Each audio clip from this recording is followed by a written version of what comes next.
बिहार में एनडीए की सत्ता में वापसी के बाद ईवीएम को लेकर सवाल खड़े किए गए। आरजेडी ने केंद्र की सरकार पर ईवीएम से छेड़छाड़ कर सत्ता हासिल करने का आरोप लगाया। इसके खिलाफ आरजेडी ने आवाज भी उठाई। अब यही आवाज पंजाब से सुनाई देने लगी है।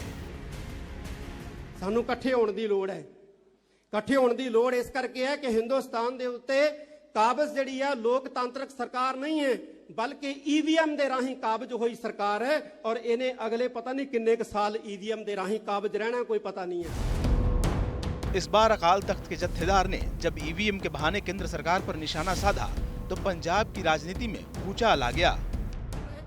सिखों की सर्वोच्च संस्था अकाल तख्त के जत्थेदार ज्ञानी हरप्रीत सिंह एक धार्मिक सभा में बोल रहे थे। हरप्रीत सिंह ने कहा कि केंद्र में बैठी पार्टी ईवीएम का गलत इस्तेमाल कर हर जगह सरकार बना रही है। ऐसे में सभी दलों को मतभेद भुलाकर एक हो जाना चाहिए।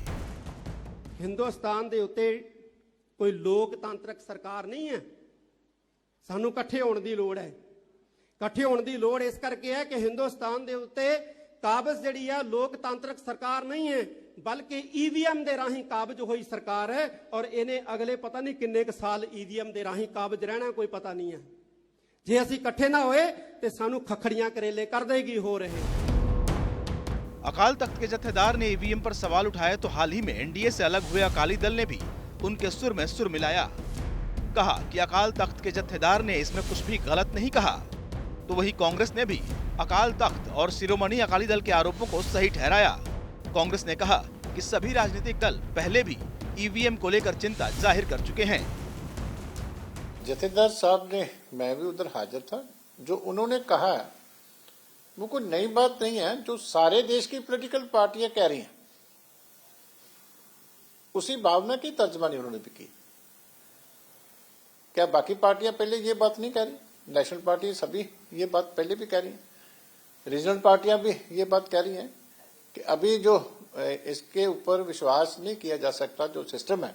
आज देश के अंदर जिस तरीके से डर का माहौल है, और मैं समझता हूं कि बीजेपी डिक्टेटर बनना चाहती है, डराना चाहती है, धमकाना चाहती है, और मैं समझता हूं कि जत्थेदार साहब का बयान ये बिल्कुल सही बयान है कि ये लोकतंत्र से चुनी हुई सरकार नहीं है, ये ईवीएम से चुनी हुई सरकार है।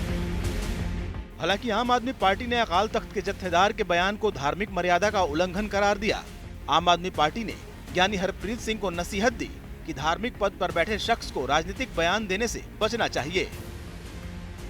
जत्थेदार साहब को किसी पॉलिटिकल पार्टी के स्पोक्स पर्सन बनने की जगह वो सिखों के स्पोक्स पर्सन है। वो अकाल तख्त साहब के, जो मैं दोबारा कह रहा हूँ कि पैक्स जो संस्था है उसके वो जत्थेदार है। सो उनको उनकी मर्यादा है उसकी, जो उसको ध्यान में रखना चाहिए और ऐसी जो स्टेटमेंट्स दे रहे हैं इससे गुरेज करना चाहिए। वहीं खुद पर लगे आरोपों से बीजेपी तिलमिला गई है। अकाली दल से अलग होने के बाद बीजेपी ने पंजाब की सभी विधानसभा सीटों पर चुनाव लड़ने का ऐलान किया है। बीजेपी मान रही है कि अकाल तख्त के जत्थेदार अकाली दल के प्रवक्ता की तरह बयानबाजी कर रहे हैं। इलेक्शन कमीशन ऑफ इंडिया एक संवैधानिक संस्था है। ये डेमोक्रेसी है, दुनिया का सब तो बड़ा लोकतंत्र है। जत्थेदार साहब संवैधानिक संस्थावां का भी अपमान कर रहे हैं और लोकतंत्र तो भी लोगों का विश्वास उठवा रहे हैं। ये काम जत्थेदार साहब को नहीं करना चाहिए। साडी यूथ को सही दिशा देना जत्थेदार साहब का काम है। धर्म के प्रति लोगों को जागरूक करना जत्थेदार साहब का काम है। ਉਹਦੇ ਲਈ प्रेरणा देना जत्थेदार साहब का काम है। वो करने की बजाय वो ये गल्लां करन लग गए ने जिहड़ा कि लोकतंत्र को भी नुकसान पहुँचा रहे हैं। पंजाब की तमाम राजनीतिक पार्टियां अकाल तख्त और शिरोमणि गुरुद्वारा प्रबंधक कमेटी के ऊपर अकाली दल के इशारों पर काम करने के आरोप लगाती रही हैं।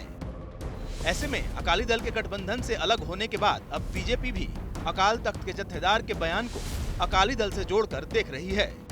सतेंद्र चौहान, चंडीगढ़, आज तक।